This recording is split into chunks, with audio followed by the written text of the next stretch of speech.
opened up here today is a gold mine. She could have had a big garage sale like Bing Crosby's widow did recently, but the fans still would have come here, so why not cash in? I mean, my mother took it and turned it around. It was nothing, you know.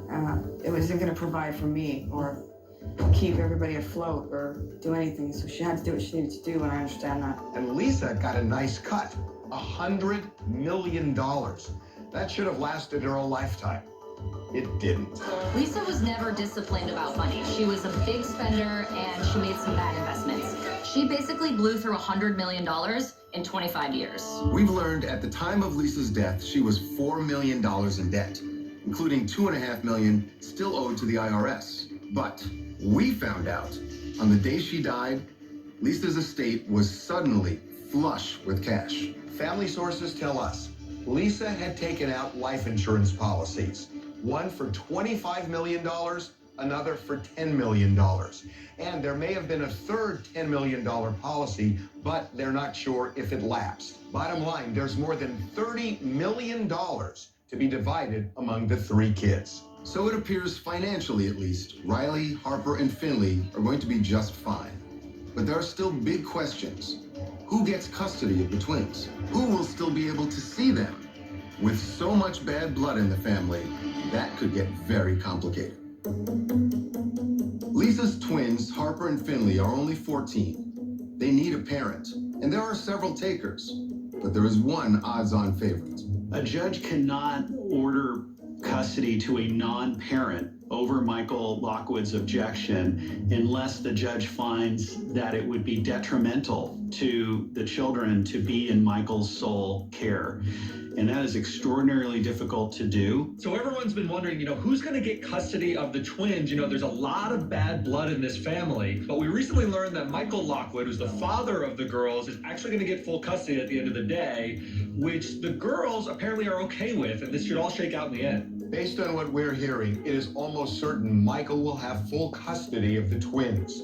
He was getting $6,000 a month from Lisa in child support, but that ends. So the question now, could Michael ask to use some of the life insurance money to help support the children? The life insurance money will go into a trust, and Michael Lockwood can go to the person who's in charge of that trust and request money to be distributed from it. He could say, look, I no longer have child support being paid to me, so I need funds to help support these kids. If the person in charge of the trust denies that request, he can always go to the court and petition for some funds to be released to him. Turns out things may not be so simple. As we were preparing this documentary, we found out there is a family fight brewing over that money. This is a very complicated family. We're being told Riley desperately wants to maintain a relationship with her sisters. Of course, Priscilla wants to see her granddaughters. And as for Danny, he absolutely wants to stay in touch with the kids. But there may be a problem. Fact is, since Benjamin died, Danny was with the twins more than Michael. There is a lot of bad blood between Danny and Michael. We're told on a 10 scale, 10 being hate, they are at 9. Right now, we know that Priscilla and Riley are still seeing the twins. As for Danny, his future with the girls is unclear. It's really sad. The twins will now spend the rest of their lives without their mother, but there's plenty to remember her by. I suspect that they will see her as a loving mother who struggled with her own demons and really tried so hard to fight addiction and be there for them, but ultimately they lost her too early to get to know her as adults themselves. The question now, was Lisa's death at such a young age inevitable? Could it have been prevented? The fact that she gets up and goes to the Golden Globes, good for her. I wish somebody had raised the alarm, though, based on how she was looking. With such a long family history of drug abuse and tragedy after tragedy, was it all simply more than anyone could possibly bear? She herself had so many losses. She lost her son at a very young age. Her dad, she was very, very young when he passed away. And Michael passed away and she was young. And it just, I truly hope that they all find each other in heaven. It means a lot.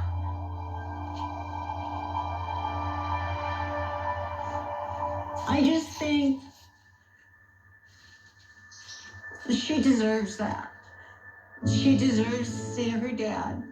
She deserves to see her son.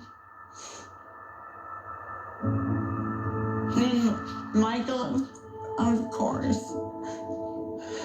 I really, truly hope that they're together. They're supposed to be together.